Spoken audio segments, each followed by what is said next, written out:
Assalamu alaikum wa rahmatullahi wa barakatuh. Welcome and thank you for joining me today. So, whether you're a teacher, a school leader, or parent, I'm truly glad you're here because every time an adult chooses to learn, a child's future becomes a little brighter. So, before we begin, I'd like you to make one promise to me. Stay with me till the very end. Yes, stay with me until the very end because today's session is not about teaching children to read. It's about understanding why some children thrive while others struggle and how small changes in the way we teach can completely transform a child's confidence, love for learning, and the future.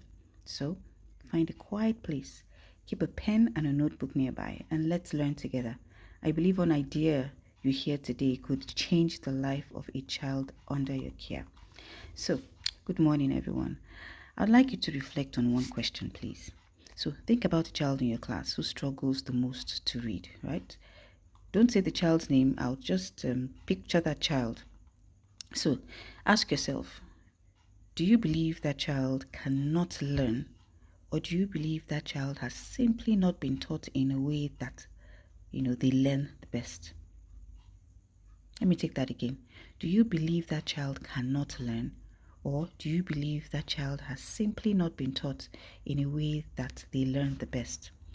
That question has shaped my work for many years, so many years. I've spent over 2 decades working with children, teachers, and school leaders, and one thing has become so clear to me, that children are really the biggest problem at all. More often than not, the change lies in the experiences that are surrounding that child. Sometimes it's the method that is used. Sometimes it's the environment within which learning is taking place. Sometimes it's expectations. Sometimes the emotional climate. Understand? Sometimes even the unresolved experiences of the adults that are even teaching them. You know, that is not said to blame teachers. I'm just trying to say what is evident or what I've seen or what I've gathered across the years. It is said to invite us to reflect, just to be patient, to relax, and then reflect. Because many of us teach the way we were taught. If we were corrected harshly, just think about it. We may unknowingly correct harshly. If we're made to feel small, we may unintentionally make children feel the same way. Pain that is never examined is often repeated. So if pain is all we felt when we were growing up, guess what? Pain is all that we are going to deliver as adults because we cannot give what we don't have. I believe we all know that it doesn't have to stay that way. We don't have to do the same thing. We don't have to keep on repeating that cycle. We can become the teacher, or we may become the teacher that we never had for other people's children. So, what I'd advise for everyone with a child under his or her care is to tell yourself this, that before I teach phonics or teach children to read, I always remind myself of one truth, that every child who walks into my class carries a future that I cannot see. That child may become a doctor, a data scientist, an engineer, a content creator, a teacher, a scientist, an inventor, a leader, or simply a kind human being who changes someone's life. My responsibility is not just to teach that, to teach that child to read. Okay, that's not just it, to teach the child. There's a lot that comes along with it. That's why I'm having this training. Now, how many of us understand what I'm saying? Do we really get what I'm trying to say here? There are some teachers today who are not capable of managing their emotions. They lash out at any opportunity to downgrade a child who is struggling because they do not have the right solution. My responsibility is to make sure my classroom never convinces that child that they are incapable of learning. Yes, that's what we should tell ourselves. Because childhood happens only once. Today we're exploring one question. Why do many children spend years in school and still struggle to read? Let's look beyond the surface. All right? The first reason, we confuse knowing the alphabet with knowing how to read. Many children can sing a beautiful A to Z. And just last week, I was telling a teacher that children don't need to know how to recite A to Z to learn how to read. It's not important, it's not relevant, you know. Yet they cannot read. the word cat because they've mastered A to Z. It's not a prerequisite, it's not a determining factor. You know why? Because reading is not built on letter names. You can know my name, but you don't know who I am. Some people can stay with me for 2 days and can predict everything about me, but they don't know my name. That's exactly how it works out here. A child may know that the letter C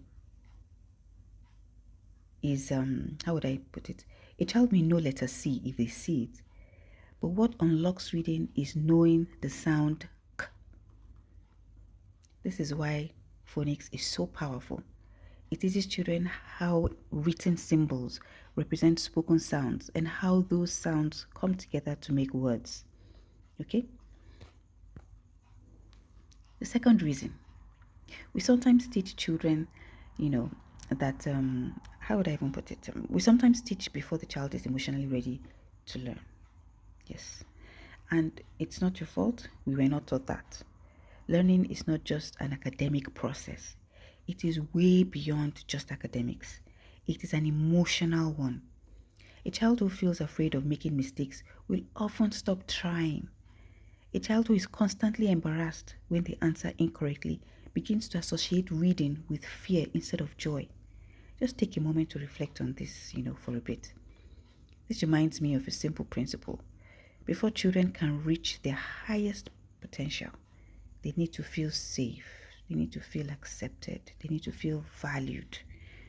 You can imagine a child who feels all these emotions thriving in your class, and then the opposite, feeling so nervous with anxiety. Can that child learn? I doubt. When those needs are ignored, learning becomes much harder. As teachers, we are not only teaching phonics, we are creating the emotional condition in which learning can happen. I need to say that again. We are creating the emotional conditions in which learning can happen. I need to say that one more time. As teachers, we are not only teaching phonics, we are creating the emotional conditions in which learning can happen. Okay? The third reason is that we forget that every child is unique. Every child is unique. One of the greatest mistakes we make is expecting every child to learn in the exact same way and at the exact same space. How? Meaning that if you teach one concept, you expect all children to get your message at the same time to the same degree. How? Even adults need you to explain and they don't even get your concept at once. Some get it immediately, some need more time, some need repetition, some admit that you need to tell me one more time. So please, I need you to make this make sense. Children are just wonderfully different. Some need to hear and they will get the message. Some need to see before they get the message. Some need to move around before they get the message. And this is where Howard Gardner's multiple intelligence come in. If you do not know him, please find out about his principles regarding helping children to learn, from where they are, not from where we are, okay? Their strengths and how would I put it? Their strengths anyway, and not from your own spot as a teacher. And some need repetition. Some just need, once you repeat it, the required number of times, they feel more comfortable and more confident. Some need encouragement before they need correction. But some of us correct before we even encourage. Our responsibility is not to force every child into one method because it can't even work. Things do not work that way. Our responsibility is to understand the child that is in front of us. Okay? The difference is not a deficiency. The fourth reason is that we rush children instead of building strong foundations. We are so key to seeing that we complete the syllabus, we complete the curriculum, we write a lesson plan, we teach the lesson so we can just say we are done. Imagine building a house. Would you begin with the roof? Of course not. Yet some of us still expect children to read books. They have mastered the skills of recognizing sounds and being.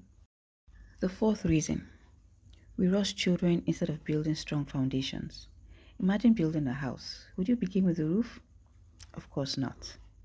Yet, some of us, or sometimes, we expect children to read books before they have mastered the basic skills of recognizing sounds and blending them together to form words. Strong readers are built one small step at a time.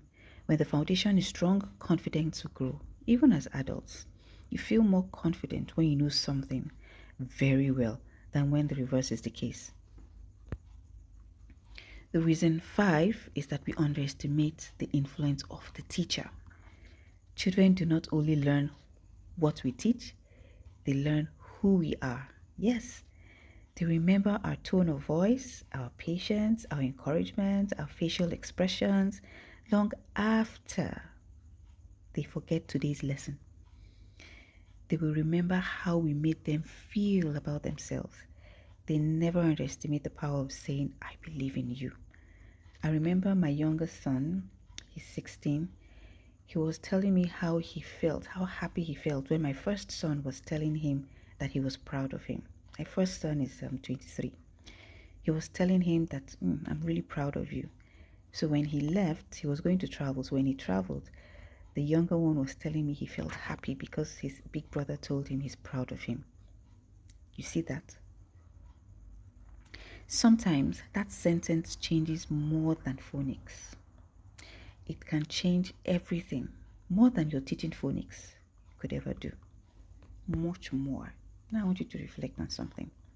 Before we close, I'd like you to write down your answers to these questions. Just write them down for yourself and then reflect upon it.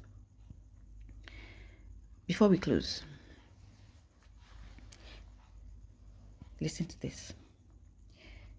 Have I ever mistaken slow learning for inability? Yes, I said that correctly. Have I ever mistaken slow learning for inability? How do children feel when they read in my classroom? How do children feel when they read in my classroom? Am I teaching every child the same way? Or am I teaching each child according to their needs? What is one thing I will do differently tomorrow morning? You know that real transformation actually begins with an honest reflection. So let's be honest about this. So I want to leave you with this thought. Every child deserves the opportunity to discover who they were created to become. Teaching a child to read is not simply about helping them pronounce words. It is about opening doors to confidence, imagination, knowledge, and opportunity. And that is a privilege.